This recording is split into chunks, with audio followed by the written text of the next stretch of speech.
দুষ্টু ছেলে, খুশি হতো খাবার দাবার পেলে। এক দুপুরে বলল সে তার মাকে, মিষ্টি পিঠে বানিয়ে দাও আমাকে।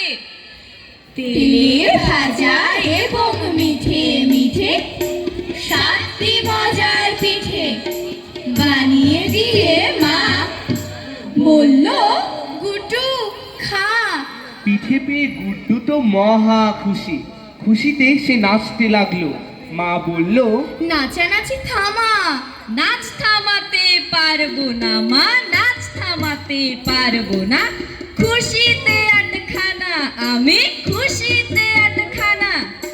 পিঠে তো 7খানা, মোটে পিঠে তো 7খানা।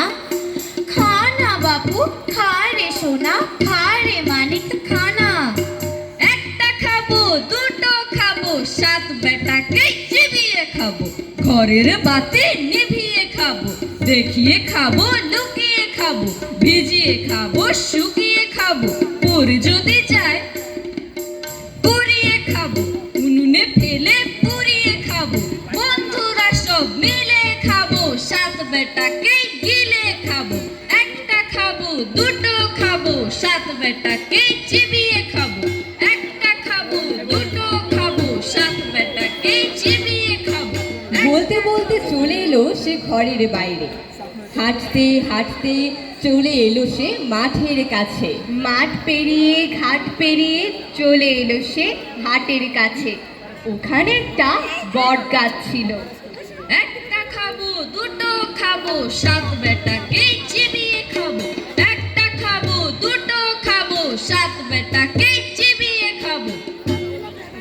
সে বটের গাছের শাখায় 7টা ভূতের বাস ছিল।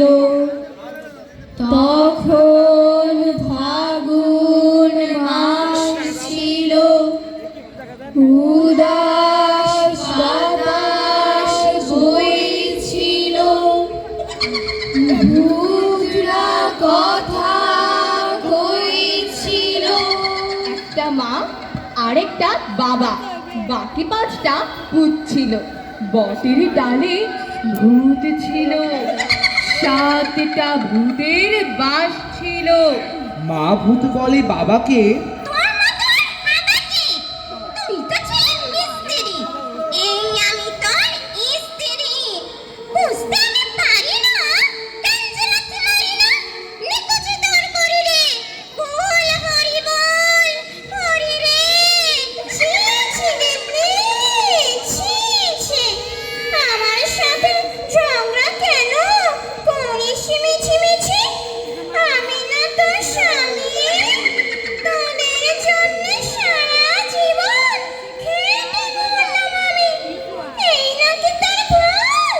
বল পেতনি বল। কাণ্ড কি বিচ্ছিরি, ঝগড়ার কি ছিরি। ঝগড়া সকাল বিকাল, চন্দনা চন্দ্রিকা। মামনি কি লক্ষ্মী, সোনার ময়না পক্ষী। বাবা কত শান্ত, মা কি সেটা জানতো? ঝগড়া থামাও মা, হবে যে বদনাম।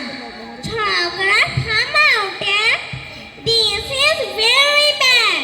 ঠিক এমনি সময়ে বট গাছটির নিচে এসে বসলো গুড্ডু। গুড্ডুকে দেখে বট গাছের 7টা ভূত খুব খুশি হলো।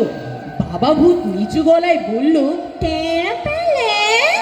ও পড়বে জানি সবকে, তার আগে যাই ঘাড়টাকে দেই মটকে। আর ঠিক তক্ষুনি গুড্ডু বলল, একটা খাবো, দুটো খাবো, 7 বেটাকে চিবিয়ে খাবো। এইটুকু বলতেই 7টা ভূত আঁতকে উঠলো। চিবিয়ে খাবে? একটা খাবো, দুটো খাবো, 7 বেটাকে চিবিয়ে খাবো। ঘরের বাতি নিভিয়ে খাবো, দেখিয়ে খাবো, লুকিয়ে খাবো, ভিজিয়ে খাবো, শুকিয়ে খাবো। পরে যদি যায় পুড়িয়ে খাবো, উনুনে ফেলে পুড়িয়ে খাবো। বন্ধুরা সব মিলে সাত বেটাকে গিলে খাবো। শুনেই ভূতগুলো পিলে চমকানো কান্না। ছেড়ে দাও ভাই, খেও না, দোহাই লাগে, খেও না, তোমায় দিলাম হাড়ি, তাই নিয়ে যাও বাড়ি।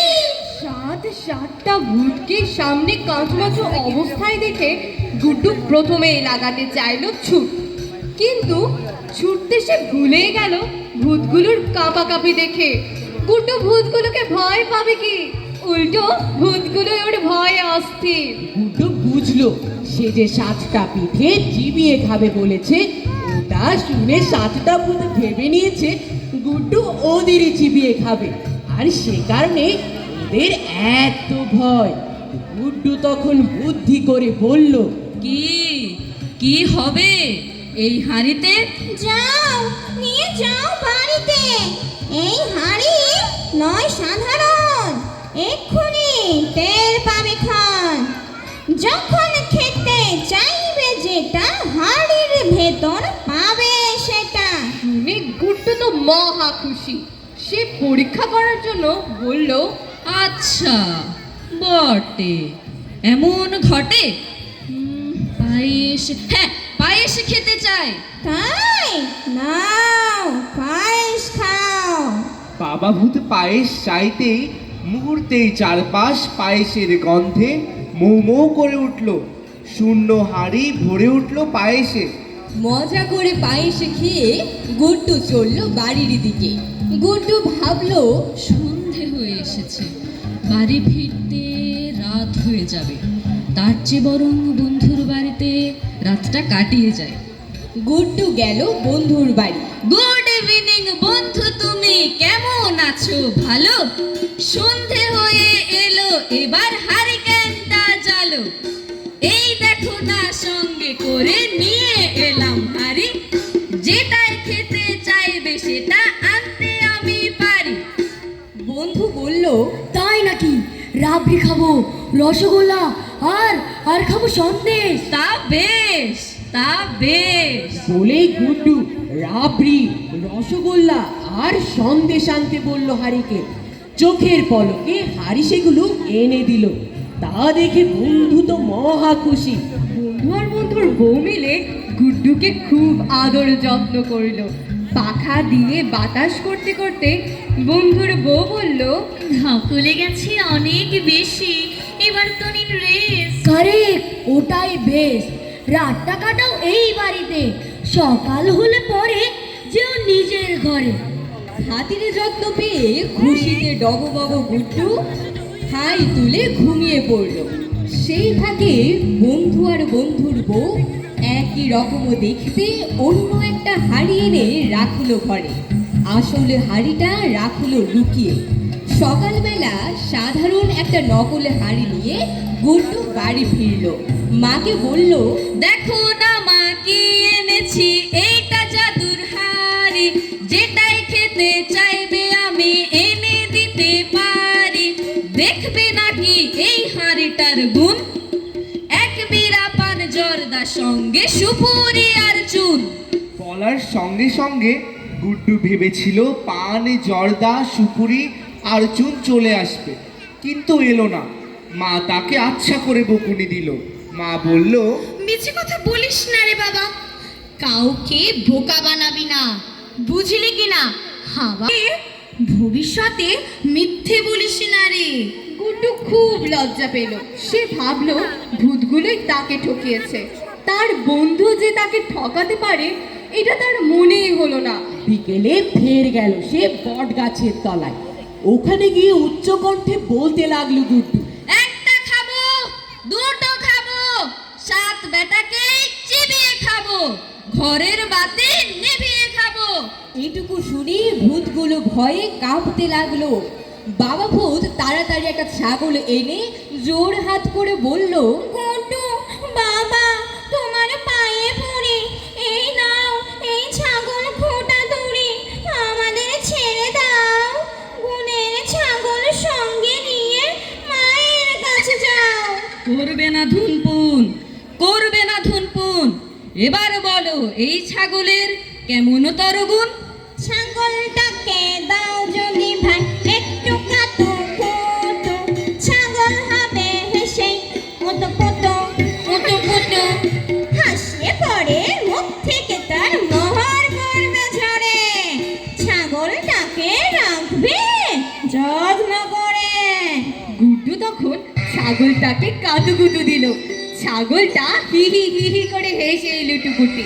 ছাগল যত হাসে ততই তার মুখ থেকে মোহর ঝরে পড়ে। গুড্ডু তো মহা খুশি, ছাগল নিয়ে রওনা দিল সে বাড়ির দিকে। যেতে যেতে গুড্ডু ভাবলো, এমন জাদুর ছাগল